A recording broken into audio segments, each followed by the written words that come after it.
GOP congressional candidate said that the current Attorney General Merrick Garland should be executed. That's what he said. Put his picture up full mass here. Republican congressional candidate Carl Paladino said on the radio show last week that the US Attorney General Merrick Garland probably should be executed following the raid of Donald Trump's estate in Mar-A-Lago. Here's the video.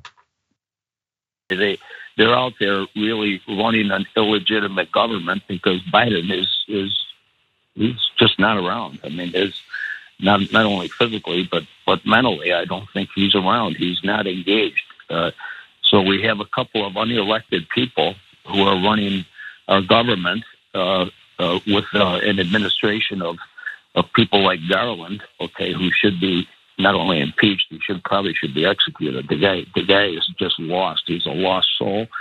He's trying to get an image, and his image, his methodology is just terrible. To raid the home of a former president is just, it's people are scratching their heads and they're saying, what is wrong with this guy? But what do you really think you're doing?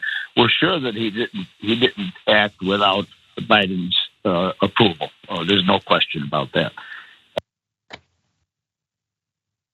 Silly rabbit tricks are for kids. Let's start here. You should be under investigation yourself. That is a veiled threat. I hope they make an example out of you, but because you are rich and powerful and well connected, they probably will not.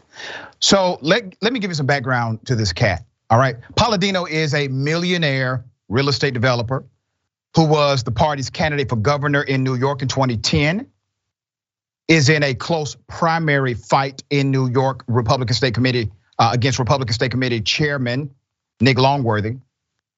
Paladino has been endorsed by multiple US representatives.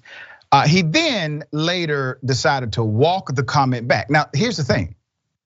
If you're going to say something like that, say it with your chest.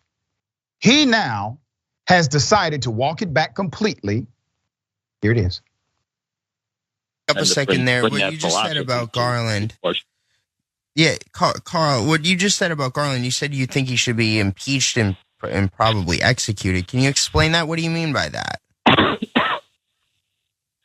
I'm just being facetious. I mean, the man should be removed from office. He shows his incompetency. He wants to get his face in front of the people and show he's got some mettle to him. But his choice of issues and his choice of methodology is very sad.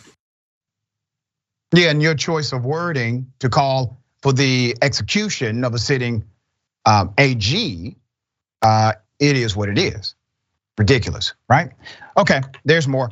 The campaign for this clown offered a similar message after the interview. They said, and I quote, responding to a request for comment on Wednesday, the congressional candidate spokesperson, whose name is Vish Burra, reiterated that the congressional candidate was joking and that no further statement from Paladino was necessary. The comment is clear. Carl does not think Garland should be executed. And when you listen to the interview, when asked what he meant, he stated he was being facetious. Oh, wow, that clears it up. You see, he did not address it voluntarily. He was pressed on it. He had moved on to the different subject, to a different topic. So there's a history associated with this candidate, problematic statements. We got them, I'm gonna bring them to you. What's wrong with this guy is a question that has loomed over Paladino's entire campaign. Let me take you back to February 2021. That same cat decided to praise Adolf Hitler as, and I quote, the kind of leader we need today. On social media, the same individual boosted, that means he paid for them.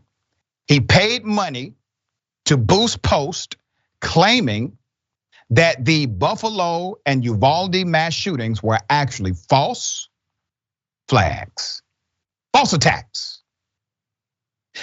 In July, he hired a man convicted of child pornography related charges as his new assistant treasurer. Oh, I got more.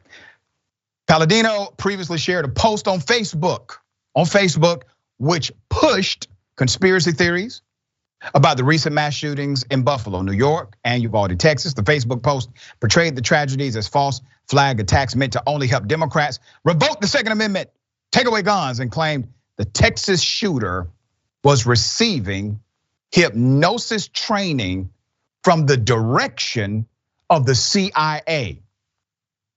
Put his picture back up. He's close to becoming a United States congressman. I mean, he may win the election.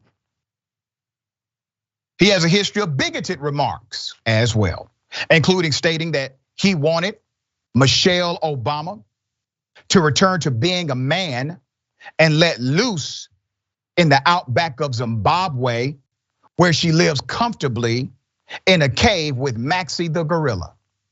That's what he said. And hope that the former President Obama catches, and I quote, mad cow disease. I just think my children and your children would be much better off and much more successful getting married and raising a family. And I don't want them brainwashed into thinking that homosexuality is an equally valid and successful option. It is not, he said, reading a prepared address according to a video we have of the event. And then there's more to applause. At a congregation, he said, I don't march in the gay pride or the gay parade this year. I didn't march this year. The gay pride parade this year, my opponent did. And that's not the example we should be showing to our children. Newsday.com reported that Mr. Paladino's prepared text had included the sentence, there is nothing to be proud of in being a dysfunctional homosexual. But he decided to omit that sentence from his speech, but it was submitted as part of it. Okay, problematic individual to say the least, adversarial to progress, bigoted, bigotry in all forms, a conspiracy theorist, and a bona fide Trump humper. All of these things always align. This person is actually dangerous. He has a lot of money, has a lot of influence, has a lot of friends, and has a lot of endorsements from mainstream conservative politicians. Fascinating. Dan, thoughts on this? Very rarely do you get to see the Republican id just out so nakedly there. And I think the fact, I love when you said, just say it with your chest at a certain point, because obviously I don't agree with any of these things. I'm not calling for the idea of calling for the assassination of Merrick Garland, for investigating the former game show host for hiding documents from the White House. The paranoia, the insanity that is coming from these people it's just shocking. But it goes back to that Republican id thing I'm talking about, where conservatives know that they can push the boundaries by saying these really horrible things to stoke anger, honestly, in their base, to motivate them to hate other people. But you see that in a bunch of different cases. He's willing to go on the Texas shooters hypnosis trained. He's willing to do all these different conspiracy theories. But when there's pushback, or when he feels like there's an audience that might be critical of him, that's when he steps back. He did it there with that gay pride thing and that comment right there, I think was super revealing. But he also did it even in that interview, where once he was pushed back, he was like, okay, obviously I'm being facetious here. I wouldn't actually mean for Merrick Garland to see harm, even though I literally just said that, didn't say JK afterwards, and kept moving on in the interview. So again, when Republicans see that there is a consequence to their actions, some of them will actually start to feel shame and pull back. That doesn't make them great people. That just goes that they're the type of people who will push the boundaries, and they don't care about the political consequences of that. Completely concur.